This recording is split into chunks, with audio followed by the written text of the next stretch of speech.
Hey guys, welcome to Lounge and Chat. This is my new series where I sit down with you guys, hang out and chat. For this series I have some cute things planned, like a lot of the frequently asked questions I get. For example, I want to do one episode where I talk about my modeling journey, how I started, tips and tricks, how I became a full-time model, and that entire journey. In one episode, I want to do why I moved to LA, how I survived when I first got here, tips and tricks if you're thinking about moving to LA. A lot of things like that, and also just talk about girly things, whether that's romance and dating or friendships. A lot of the topics that I've kind of been talking about throughout my channel, but I want to do it in this new series where I'm in my loungewear and I have my bevy and we're comfy and we're chatting. Oh, and I forgot, welcome to my walk-in closet. This is my walk-in office / closet. Rob built it for me. I love it. This is my favorite room in this whole entire apartment. And I don't know, maybe I'll do a walk-in closet video one of these days.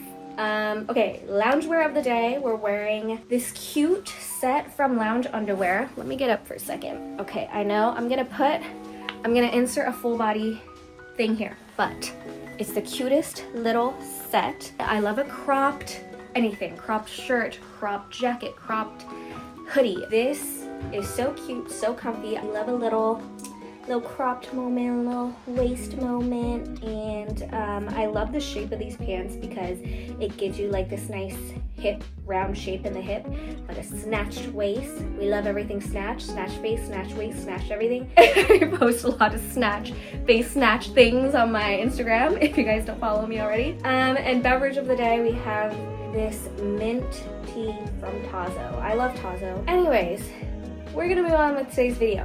So to start off this series, I thought it'd be really fun if I kind of did a reintroduction of myself. I have been on YouTube for a while, I have been on the internet for a while, but I don't think a lot of you guys really know my story, my upbringing, and I get a lot of questions about why I speak both English and Japanese so fluently, why I'm moving around all over the place all the time, and just about my life in general. So I thought it'd be a cute little fun introduction would be nice to start off this series. For those of you who don't know already, hello, my name is Ayumi. I am a full-time model and content creator.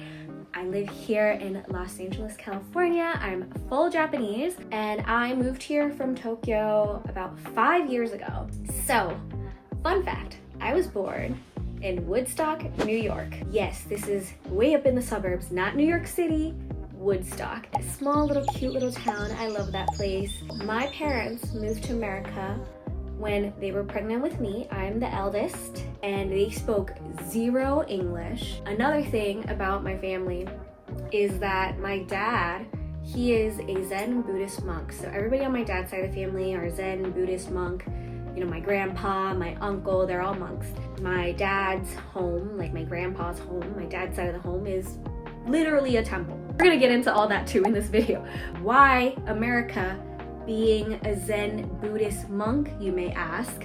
That I also am not very sure how to answer correctly, but I have a little idea, okay? So basically my grandpa was always someone that was interested in traveling, and he was fascinated about different cultures and traveling the world.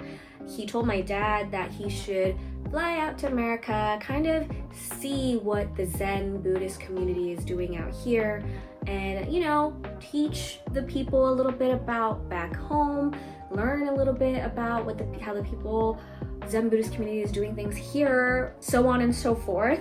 I may be wrong, Dad, sorry if you're watching this and you're like, that is absolutely not true, but I think that's what was going on. So yeah, there was a little Zen Buddhist community in Woodstock, New York. My dad flew there, that's where he worked.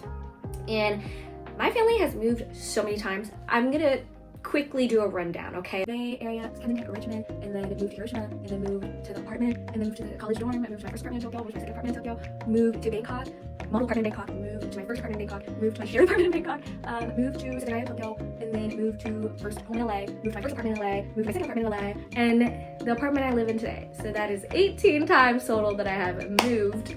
I loved my life in elementary school in the Bay. It was so much fun. I had so many friends. I had my cute little, I was like the popular little kid in elementary school.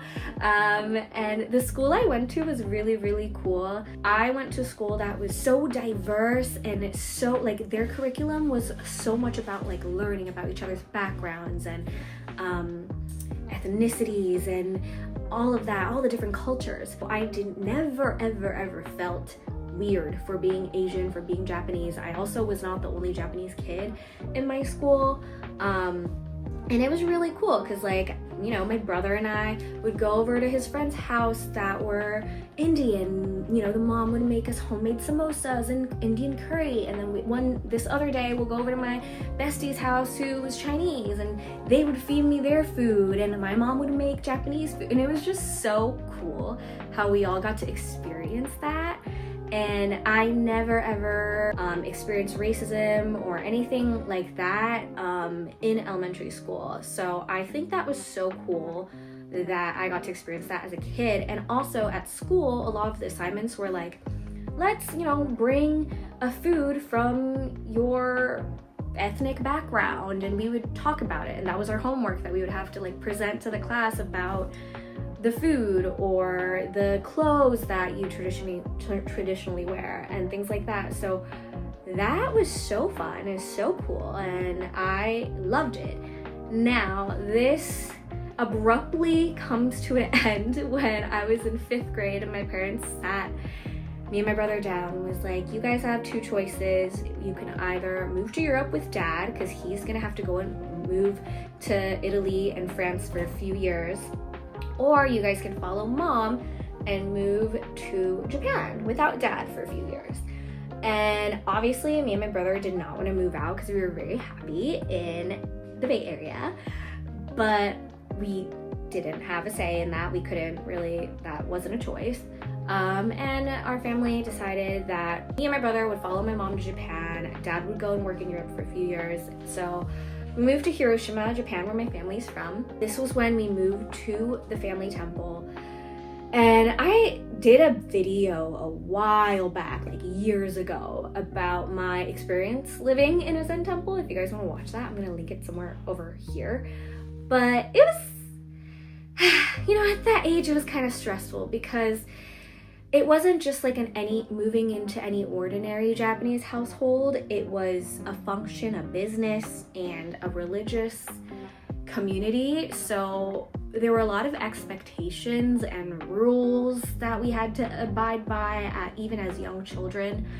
And also it just never felt like I had a lot of privacy in there because we always had people over. We always had someone from the community over, and especially being like that teen age as a girl, I feel like it wasn't the most comfortable for me. So it was an interesting experience. It was also, I guess, pretty cool because we always had big space to hang out and have friends over and throw parties. Like, not the kind of parties you see in like American TV shows, but like cute little cozy ones. I started 6th grade in Japan, and this was when things got really hard for me because I got bullied really badly.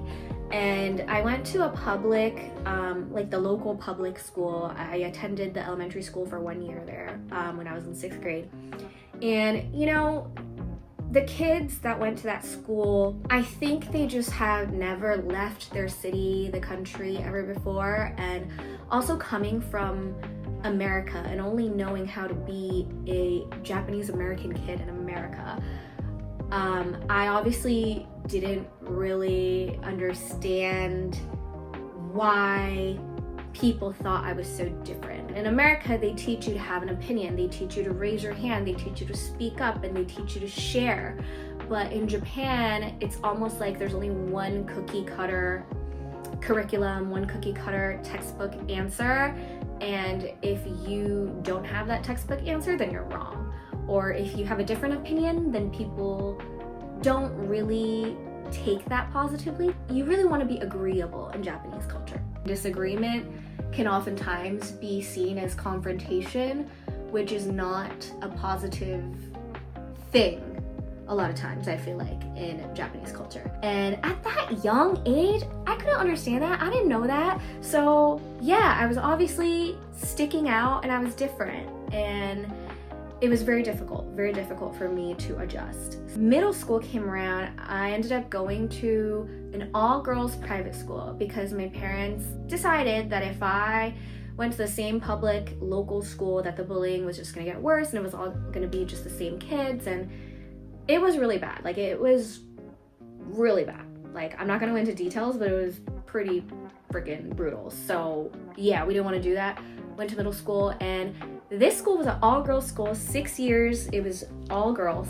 I ended up making some of my lifelong best friends there because it was a very tight-knit community, that school. We only had one classroom for the entire junior high, so I was in the same class with the same girls for 4 years, and now a good handful of them are my lifers. I still see them every time I go to Hiroshima. This is when my Japanese got better than my English. So I want to say that I was never always fully bilingual. Now at the age of 31 and having lived in both countries like about 15, 16 years each, I'm finally fully bilingual in both English and Japanese, but it wasn't always that way. My English was better when I first moved to Japan, and then my Japanese got better the second I was in middle school, high school. Obviously, because I was listening to J-pop now, watching all the Japanese TV shows. You know, you had to stay relevant. Like, I learned how to stay relevant and how to make friends, okay? Yeah, my English honestly got pretty bad. Like, it wasn't bad, but it definitely wasn't as good as it is today. And then it wasn't until college, when I entered college, and I ended up going to this place called Sophia University. It's kind of known to be very international. They have a really good English department. They have a really good system for foreign exchange students, and a lot of the kids I went to college with were also, you know, international, or they had lived abroad before, so they spoke English, they went to international school, things like that. So I was able to meet these group of kids that had a similar background to me, which was really nice. And also because I was an English major, English language major in the English department, yeah. 外国語学部英語学科, that's what I was. So a lot of the classes were taught in English, and we had professors who spoke English who were from all over the world. So that was very helpful in my, you know, catching up with my English. And also from college onward, I really only dated non-Japanese people, and this was not intentionally, it was like by accident, but I happened to date a lot of English-speaking people that weren't Japanese. And of course, dating is like the easiest way to learn a language, so my English caught up like this, and before you knew it, I'm like fully bilingual. And in college, this is when I started modeling. I have been modeling now for 13 years, which is wild to me. And you know I started the video being like, oh, I do modeling full time, but it wasn't always that way. It was very hard at first. The jobs didn't come right away. I had to hustle a lot. I waited tables for years. It didn't come easily, and I learned so much over the last 13 years of my modeling career. So I'm gonna do a separate video talking about that, where I go really in depth about that. But I started my modeling career when I was in college, and I was very, very, very determined to be able to do that full time. So while all the other college, my friends in college were, finding real jobs, I was like, nope, I'm not gonna job hunt. I'm gonna become a successful model. And I continued to wait tables. Of course, my parents weren't, they were supportive, but they weren't like excited about it. They were definitely worried about me, but it worked out in the end. So it is what it is. And then also, throughout college, like even though I met a lot of kids that were like me, that were international, I still struggled with identity crisis a lot. And this was just like an ongoing theme throughout my whole life. You know, it's that typical third culture kid experience. I'm not Japanese enough. I'm not American enough. What am I? But I was born in America. Am I American? But I don't feel fully Japanese. So it's always been like that. And the biggest reason why I did end up moving here to LA was because I always wanted to experience life as an adult here in the States. And you know, I didn't have money. I didn't have, I definitely did not have the confidence to be like, I'm gonna model full time in Los Angeles. Absolutely, I did not think that was gonna happen, guys. I was like, you know, worst case, I'll get a job. I'll be fine. So yeah, I made the big leap 5 years ago, and now I'm here. And I am gonna do another separate video where I talk about tips and tricks moving to LA, how I survived, all the story behind all of that, because that's a whole another video for a whole another time. But yeah, that is my background, and hopefully this video has given you guys the opportunity to get to know me a little bit more. I have lots of fun stuff coming for this series, and I hope you guys enjoyed hanging out and chatting with me today. So I think that is all. Yes, that is all for today's video, and I'll see you guys next time. Bye.